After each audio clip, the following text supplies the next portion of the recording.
샬롬. 주영한교회 청소년부 친구들, 한 주 동안도 주님의 은혜 가운데 잘 지냈나요? 오늘 우리 친구들과 나눌 말씀은 성경 요한복음 13장 1절에서 15절 말씀입니다. 제가 여러분 대신해서 말씀 읽어드릴게요. 6월절 전에 예수께서 자기가 세상을 떠나 아버지께로 돌아가실 때가 이른 줄 아시고 세상에 있는 자기 사람들을 사랑하시되 끝까지 사랑하시니라. 마귀가 벌써 시몬의 아들 가룟 유다의 마음에 예수를 팔려는 생각을 넣었더라. 저녁 먹는 중 예수는 아버지께서 모든 것을 자기 손에 맡기신 것과 또 자기가 하나님께로부터 오셨다가 하나님께로 돌아가실 것을 아시고 저녁 잡수시던 자리에서 일어나 겉옷을 벗고 수건을 가져다가 허리에 두르시고 이에 대야에 물을 떠서 제자들의 발을 씻으시고 그 두르신 수건으로 닦기를 시작하여 시몬 베드로에게 이르시니 베드로가 이르되 주여 주께서 내 발을 씻으시나이까? 예수께서 대답하여 이르시되 내가 하는 것을 내가 지금은 알지 못하나 이후에는 알리라. 베드로가 이르되 내 발을 절대로 씻지 못하시리이다. 예수께서 대답하시되 내가 너를 씻어주지 아니하면 내가 나와 상관이 없느니라.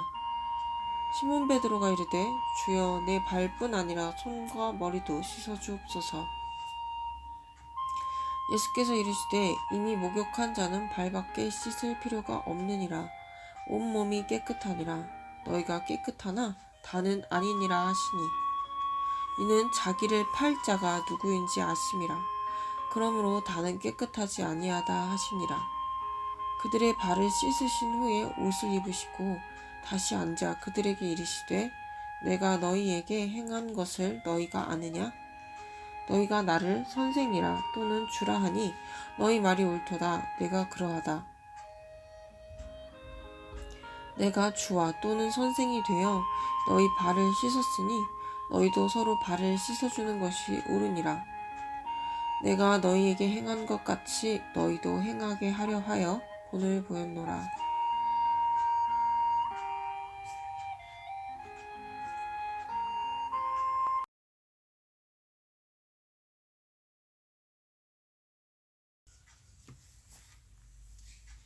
오늘 말씀 첫 번째 절은 6월절 전에 예수께서 자기가 세상을 떠나 아버지께로 돌아가실 때가 이른 줄 아셨다고 말씀합니다. 또 세상에 있는 자기 사람들을 사랑하시되 끝까지 사랑하셨다고 요한은 적고 있습니다. 6월절 전이라는 본문의 시점에 대해서 6월절의 가장 큰 명절 중에 하나로 출애굽을 기념하는 절기인 6월절입니다. 유대인들이 6월절을 생각하면서 출애굽을 떠올릴 때 과거 애굽의 속박으로부터 벗어나게 되었고 또한 구원받았던 일에 대해서 기념하고 또 기뻐하는 절기였습니다. 봄쯤에 있었던 이 축제의 절기 가운데는 6월절 그 양을 잡는 의식을 또한 기억하면서 6월절 양의 피를 문설주에 뿌렸을 때 죽음의 사자로부터 이스라엘의 장자들의 목숨을 보존하였던 것들과 또한 그 당시 기적적으로 이집트에서 구원받았던 경험을 생각하였던 것입니다. 즉 6월절은 이스라엘 백성들에게 있어 하나님의 구원하심으로 생존하였던 그 사건을 기억하고 기념하는 절기였습니다. 해마다 유대인들은 3월쯤이 되면 이 예루살렘에 모여서 공동체끼리 식사를 나누었습니다. 예수님께서는 6월절 전에 자기가 세상을 떠나 아버지께로 돌아가실 때가 이른 줄 아셨다고 말씀하고 계십니다. 예수님은 십자가에 높이 들려져서 고난을 당하실 그 하루 전, 이 6월절 전에 제자들과 마지막으로 유월절 기념 식사를 하신 것입니다.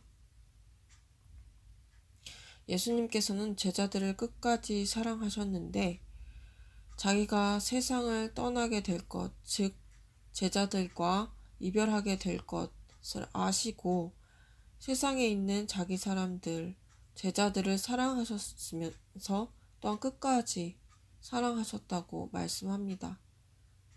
이 끝까지 사랑하셨다는 말에 담긴 의미는 제한 없으신 사랑, 또 가장 최고의, 최대한의 그 사랑을 의미하는 말입니다. 한편 제자들의 가운데는 예수님께 속하지 않은 한 사람이 있었다고 말씀합니다.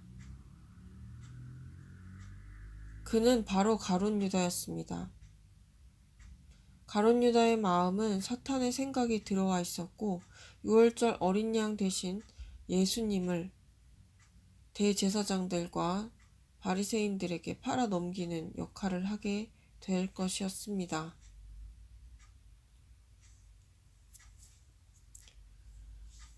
또한 3절에는 저녁 먹는 중 예수는 아버지께서 모든 것을 자기 손에 맡기셨다는 것을 아셨다고 말씀합니다. 또 자기가 하나님께로부터 오셨다가 다시 하나님께 돌아가실 것을 아셨다고 말씀합니다. 저녁 잡수시던 자리에서 일어나서 예수님은 이제 제자들과의 마지막 저녁 식사, 이 마지막 식사에 가장 그들에게 보여주고 싶으셨고 그들에게 남기고 싶으셨던 그런 행동을 하십니다. 예수님은 먼저 일어나셨습니다. 그리고 겉옷을 벗고 수건을 가져다가 수건을 허리에 두르셨습니다. 그리고 나서 대야에 물을 떠서 제자들의 발을 한 명 한 명 씻겨주셨던 것입니다. 예수님께서 허리에 두르셨던 수건으로 제자들의 12제자의 발을 한 명 한 명씩 닦기 시작하셨습니다.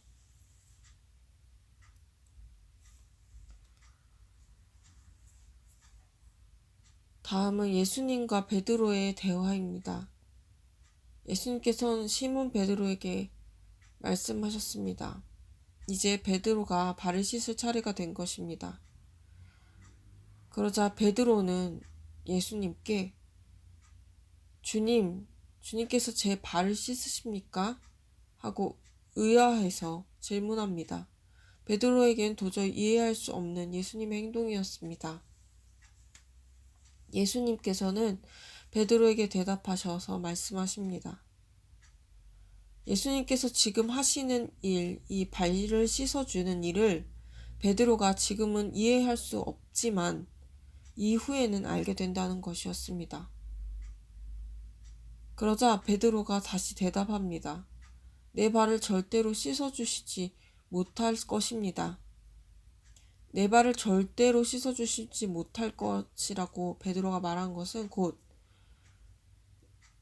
베드로의 발을 예수님이 씻으실 수 없다는 것입니다. 거기에 예수님은 내가 너를 씻어주지 않으면 내가 나와 상관이 없다 라고 말씀하십니다. 왜 예수님께서 베드로의 발을 씻어주시는 것이 예수님과 베드로의 사이에 상관이 있다는 뜻일까요? 이 작품은 김경협 선생님께서 만드신 그리스도를 본받아라는 작품입니다. 이 작품을 자세히 들여다보면 예수님께서는 십자가에 우리가 달리신 예수님의 조각상을 가끔 보듯이 그렇게 겉옷과 또한 웃옷까지도 모두 벗어지신 상태로 제자의 발을 씻기고 있습니다. 그런데 이 제자가 누구인지 우리가 짐작해 볼 수 있는 것은 그의 표정 때문입니다. 이 작품에서 베드로는 아주 당황하고 또 의아한 표정으로 예수님께서 발을 씻으시는 것을 보고 있는 표정으로 이렇게 작품에서 묘사되고 있고, 또한 예수님께서는 지극히 낮아지시고 또 십자가에 달리셨던 벌거벗겨진 상태로 제자의 발을 씻고 계신 것입니다. 그렇다면 예수님께서 발을 씻어주신 이유는 무엇일까요? 예수님께서 발을 씻어주신 것은 먼저 하인들도 하지 않는 천한 일인 남의 발을 씻는 행동을 통해 지극히 낮아지신 예수님의 모습을 알 수 있습니다. 그것은 곧 6월절에 어린 양같이 되셔서 우리의 죄를 대신 담당하시고 피 흘리셔서 우리를 깨끗하게 하셨다는 말씀입니다. 즉 예수님의 십자가의 의미를 이 발 씻음을 통해 알려주시는 것입니다. 그렇기 때문에 베드로는 아직 예수님이 십자가에 달리시기 전 이 사건의 의미를 이해할 수 없지만 이후에는 알게 될 것이었습니다. 만약에 예수님이 베드로의 발을 또 우리 죄를 씻어주시지 않았다면 어떻게 됐을까요? 예수님이 하신 일이 나의 죄를 깨끗하게 하는 일이라면, 또한 예수님이 나의 구주가 되셨다면 우리는 발을 씻어달라고 말씀드려야 하는 것입니다. 물론 베드로는 그 의미를 알기 전이었기 때문에 이렇게 당황할 수밖에 없었을 것입니다. 이어서 베드로는 말씀드립니다. 주님, 발뿐 아니라 손과 머리도 씻어주십시오. 베드로의 적극적인 모습입니다. 그러나 예수님께서는 이렇게 대답하십니다. 이미 목욕한 자는 발밖에 씻을 필요가 없다고 말씀하십니다. 베드로는 이미 목욕한 자라고 말씀하시는 것입니다. 이 목욕한 자는 예수님의 십자가로 말미암아 자신의 죄가 씻겨지고 그 예수님의 죄를 씻기는 능력과 권세로 말미암아 구원을 받은 사람이라는 뜻입니다.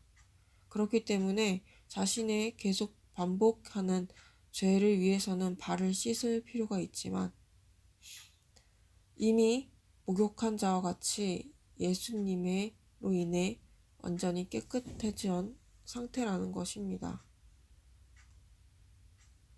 그러나 이 식사 자리에 참석하고 예수님에게 발을 씻겨졌던 모든 제자가 다 깨끗한 것은 아니었습니다. 그 가운데는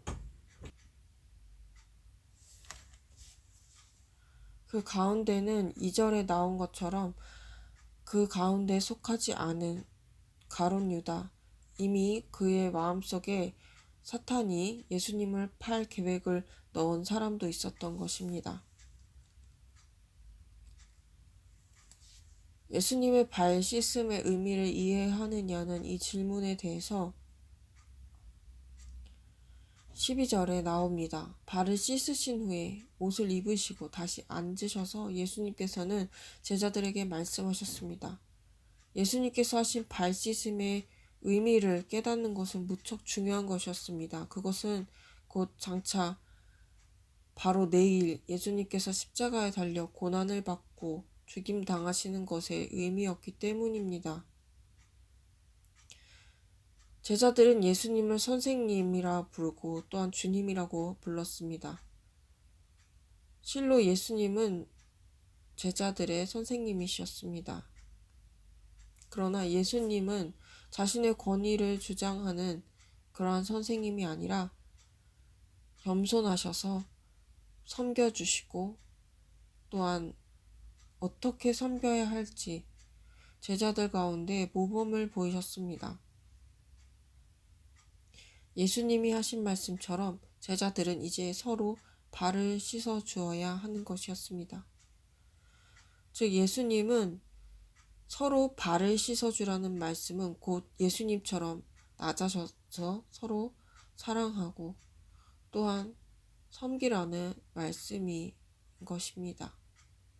예수님은 다만 이것을 행한 그대로, 예수님의 행함 그대로 예수님의 사랑을 받고 죄를 씻어 구원받은 우리가 서로 사랑하길 바라셨습니다. 이렇게 예수님처럼 낮아져서 한평생 조선인을 섬긴 서서평 선교사님이라는 분이 있습니다. 바로 엘리자베스 쉐핑 선교사님이신데요. 1934년 서서평 선교사님이 돌아가실 때 광주는 눈물바다가 되었습니다. 한평생 결혼한 적 없이 젊은 간호학교 시절 조선 땅에 와서 한센병자들, 즉 부모에게 버림받은 아이들을 딸과 아들로 삼고 또 자신의 친자녀로 입양해서 가난한 아이들의 어머니가 되어준 서서평 선교사님의 삶이 마무리되는 날이었습니다. 서서평 선교사님의 세상을 떠난 후 그의 머리맡에 있었던 그녀의 좌우명은 성공이 아니라 섬김이다. Not success but service라는 말이 써져 있었다고 합니다. 모두가 성공 지향 중심적인 삶을 살아가고 있습니다. 당장 우리 청소년들의 장래 희망에 대해 조사만 해봐도 돈과 관련된 경제적인 성공과 또 그러한 직업으로 자신의 꿈을 말하는 청소년들이 대다수입니다. 그러나 하나님께서는 우리의 인생의 초점이 성공이 아니라 섬김에 맞춰주기를 원하십니다. 우리가 나눴던 말씀 요한복음 13장에도 예수님의 죽음의 이야기가 전개되고 있습니다. 오늘 말씀에서처럼 유월절 어린 양이 되어서 십자가에 달리실 것을 암시했고 또한 죽음 앞에 제자들의 발을 씻어주신 예수님. 유월절 어린 양의 피가 애굽의 죽음의 저주에서 구원했던 것처럼 예수님께 씻김을 받아야 구원을 받을 수 있다는 의미였습니다. 우리도 예수님처럼 가장 낮은 자리에서 섬기기를 바라시는 예수님의 마음이었습니다. 그것은 곧 예수님의 유언과도 같은 것이었지요. 서번트 리더십이라는 말이 있습니다. 이 말은 서번트, 종 또는 하인이라는 말인데 이 말과 리더의 합성어인데요. 이것은 곧 예수님께서 보여주신 섬김의 리더십을 말합니다. 즉 자신이 충분한 권위와 능력을 갖고 있음에도 불구하고 자신을 오히려 낮춰서 상대방을 섬기는 리더십입니다. 우리도 예수님이 보이신 섬김처럼 작은 섬김을 통해 예수님을 따르는 제자의 삶을 살기를 축복합니다. 기도하시겠습니다. 예수님, 오늘 예수님께서는 유월절 전에 예수님께서 십자가의 고난과 죽음을 당하시고 우리를 위해 돌아가셔서 우리를 구원해 주시고 우리를 우리의 죄로부터 깨끗하게 해주시기 위하여서 자신을 낮추셨습니다. 또한 그 일을 감당하시기 전에 제자들을 한없이 사랑하셨고 제자들의 죄를 씻어주시는 자신의 사역에 대한 내용을 발씻음을 통해 알려주셨습니다. 예수님께서는 어찌 우리를 이렇게 사랑하시고 또한 한없이 용서하시는지요.